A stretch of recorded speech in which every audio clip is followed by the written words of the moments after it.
Hello everyone, astro with M Singh में मैं M Singh आप सभी का बहुत बहुत स्वागत करती हूँ। हमेशा की तरह मॉर्निंग में मैं आ गई हूँ आपके पर्सन की एनर्जीज़ और उनके मैसेजेस लेकर।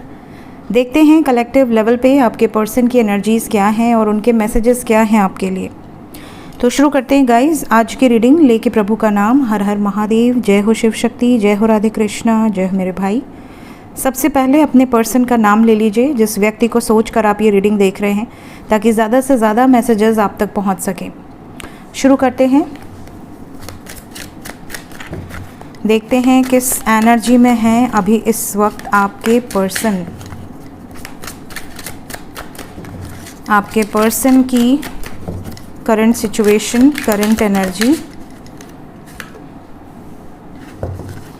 5 card angels. Okay, bottom of the deck is again number 5 of wheels.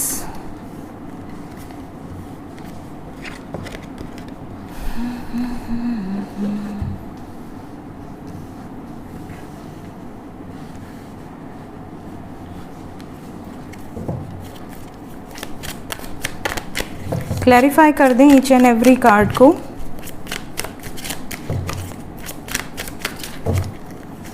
High Priestess, Judgment, 2 of Wands, Queen of Wands, Justice, Knight of Wands, the Chariot, 5 of Cups, Page of Swords, 5 of Swords, King of Wheels, King of Cups। वाह, King of Wheels को King of Cups ने clarify किया है। ठीक है, तो इस वक्त आपके पर्सन की एनर्जी क्या है? इस वक्त आपके पर्सन की एनर्जी में सबसे इम्पॉर्टेंट है कि they don't want to wait.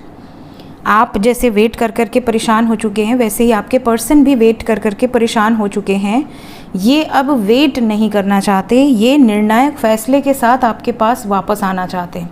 दूसरी चीज़ ये भी नज़र आ रही है कि आपके पर्सन न्याय संगत डिसीजन ले रहे हैं या ले चुके हैं ऑलरेडी, बिकॉज ये करंट एनर्जी है। आपके पर्सन ने बहुत हड़बड़ी में एक डिसीजन लिया है और इस डिसीजन को इन्होंने इमोशनल होकर लिया है।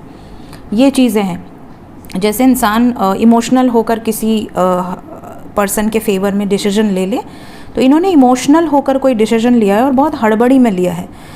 अब ये डिसीजन अगर आपके फेवर में है तो डेफिनेटली ये आपके लिए अच्छा है, बट अगर ये इमोशनल होकर किसी और के फेवर में डिसीजन लिए होंगे तब आपको लगेगा कि यार मेरा पर्सन ऐसा कैसे कर सकता है मेरे साथ। बट इन्होंने जो भी डिसीजन लिया है वो हड़बड़ी में लिया है और यह वेट से परेशान हो चुके थे, तो इन्होंने जजमेंट ले लिया है।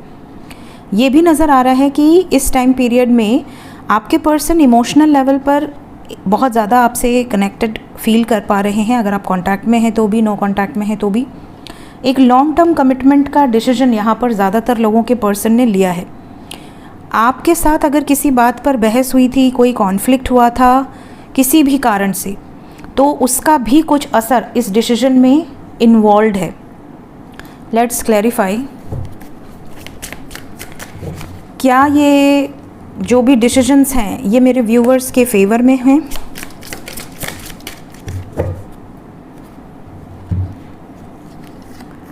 ज़्यादातर yes. Hangman with 9 of wheels, इन्होंने बहुत समय लिया, लेकिन अब इन्होंने जो डिसीजन लिया है वो सोच समझ कर लिया है, ओवर थिंकिंग करके लिया है, बहुत लंबे समय से सोच समझ कर लिया है। और ये जो डिसीजन है ये लवर्स के फेवर में है ज़्यादातर। Yes, queen of wheels with the lovers, yes. तो ये मैंने इसलिए कंफर्म किया कि कहीं ऐसा ना हो कि कुछ लोगों से नेगेटिव सिचुएशन रेजोनेट करे। आपसे लड़के आपके अगेंस्ट डिसीजन तो नहीं ले लिया इन्होंने, तो ऐसा नहीं है, इन्होंने आपके फेवर में ही लिया है और बहुत सोच समझ कर लिया है। मे बी आप जो लड़ाई किए हो या मे बी आप दोनों में कोई बहस हुई हो तो उसके पीछे एक वैलिड रीज़न रहा हो जिस बारे में इन्होंने बहुत सोचा कि हाँ ये सही कह रही थी या सही कह रहा था, मैं ही गलत हूँ, और इन्होंने आपके फेवर में कोई डिसीजंस ले लिए हैं। तो ये इनकी करंट एनर्जी है इस वक्त, सिचुएशन जो इस टाइम पे आपके पर्सन के सबकॉन्शियस माइंड में चल रही है। लेट्स चेक कि मैसेजेस क्या हैं आपके लिए अभी इस वक्त।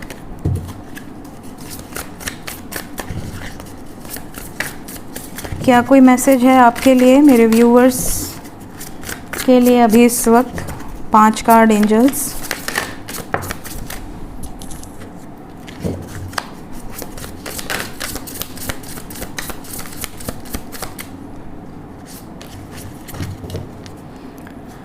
बॉटम ऑफ द डेक है I can't express my self.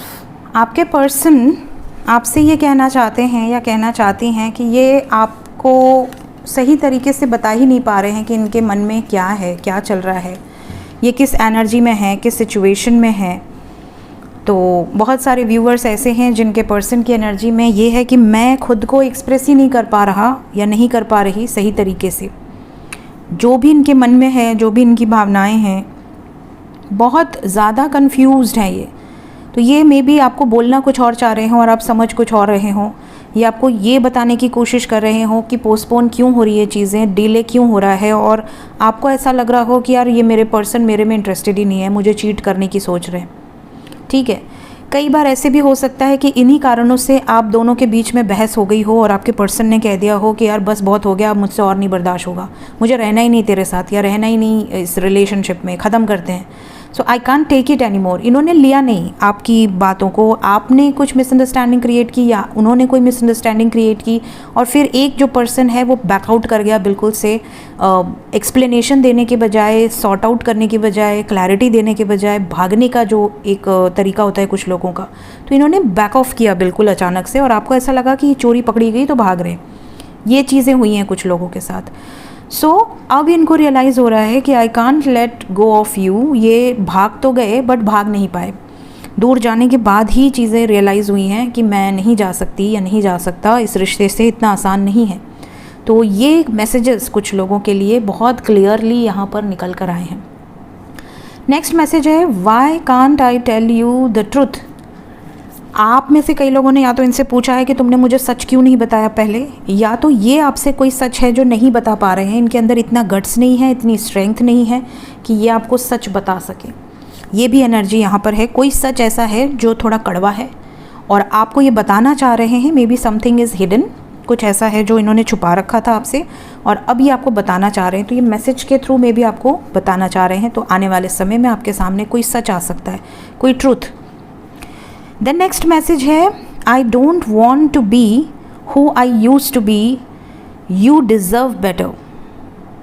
आप में से कुछ लोगों के पर्सन में भी अपसेट हैं, या ये आपको इस तरह के मैसेजेस दे सकते हैं कि शायद मैं तुम्हारे लायक नहीं हूँ, तुम मुझसे बेटर पर्सन डिज़र्व करते हो, या मैं जैसा था वैसा अब नहीं हो पा रहा हूँ, मेरे अंदर चेंजेस आए हैं, वो चेंजेस क्यों आए हैं ये तो आप बेटर जानते होगे। बट इनका इस तरह का भी मैसेज हो सकता है। तो ये मैसेज स्पेशली उनके लिए है जिनके पर्सन ने डिसीजन लिया आपके अगेंस्ट में। ज़्यादातर लोगों के पर्सन तो आपके फेवर में डिसीजन ले रहे हैं, मैंने क्लैरिफाई भी किया। बट अगर किसी के पर्सन, क्योंकि ये कलेक्टिव रीडिंग है, किसी के पर्सन अगर अगेंस्ट में डिसीजन ले रहे हैं तो इस तरह के एक्सक्यूज़ेस आपको सुनने मिल सकते हैं। जिनके पर्सन फेवर में डिसीजन ले रहे हैं वो आपको जाने नहीं देंगे। वो चाहे कितना भी कॉन्फ्लिक्ट हो, कितनी भी नेगेटिव से नेगेटिव सिचुएशन हो, ये आपके बिना अकेला फील करेंगे या कर रहे हैं। ये कभी भी आपको अपने आप से दूर नहीं होने देंगे। इस तरह की वाइब्स है। सो आपको ये खुद ही जज करना होगा, क्योंकि ये कलेक्टिव रीडिंग है, कि आपके पर्सन की जो करंट एनर्जी है उसके अकॉर्डिंग आपसे कौन सी सिचुएशन ज़्यादा रेजोनेट कर रही है। दिस वन नेगेटिव सिचुएशन या पॉजिटिव सिचुएशन, कौन सी सिचुएशन ज़्यादा आपसे रेजोनेट कर रही है।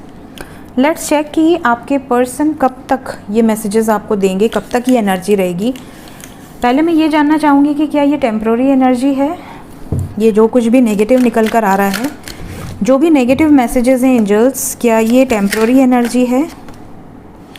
फियर के तहत ये चीज़ें निकल कर आ रही हैं। मतलब अगर आपके पर्सन को डर है कि ये शायद आपके लिए सही नहीं है, शायद आप बहुत अच्छे हो, ये उस लायक नहीं है, या इन्होंने बहुत सारी गलतियाँ की हैं, अब शायद आप इन्हें माफ़ ना करो, तो कोई ना कोई डर है इनके अंदर जिसके कारण ये इस तरह की बातें कर सकती हैं या कर सकते हैं। टेम्प्रोरी एनर्जी है, मैक्सिमम 27 आवर्स तक हो सकती है या 90 घंटे तक। तो अगर किसी के पार्टनर इस तरह की बातें करते हैं कि I can't take it any more, या I don't want to be who I used to be, you deserve better, अगर इस तरह की बातें होती हैं तो आपको स्पेस दे देना है, आपको झगड़ा नहीं करना है। कब तक होगी ये एनर्जी एंजल्स। देखिए यहाँ पे 9 है, यहाँ पे भी 9 और 10 की एनर्जी है। तो मोस्ट प्रॉब्ली 10 आवर्स, या आप कह सकते हैं 24 आवर्स, मैक्सिमम 90 आवर्स ये एनर्जी हो सकती है। सो ये थी गाइस अभी इस वक्त आपके पर्सन की एनर्जी। और अभी मैं यहाँ से निकलूँगी। मेरी बेटी थोड़ी सी वायरल फीवर हुआ है उसको, तो मैं उसको लेके जा रही हूँ हॉस्पिटल। उसको दिखाऊंगी, उसको दवाई दिलवाऊंगी और उसके बाद आकर फिर टैरो विद एम सिंह पे वीडियो पोस्ट करूंगी, ठीक है। सो ये रीडिंग मैंने सोचा, अभी मैं खाली थी तो मैंने सोचा आपके लिए ये रीडिंग कर दूँ, पोस्ट कर दूँ और फिर मैं निकलूँगी और 15-20 मिनट का काम है वहाँ पर और आपकी छोटी एम सिंह को दिखाकर फिर हम आते हैं। Till then take care, bye bye.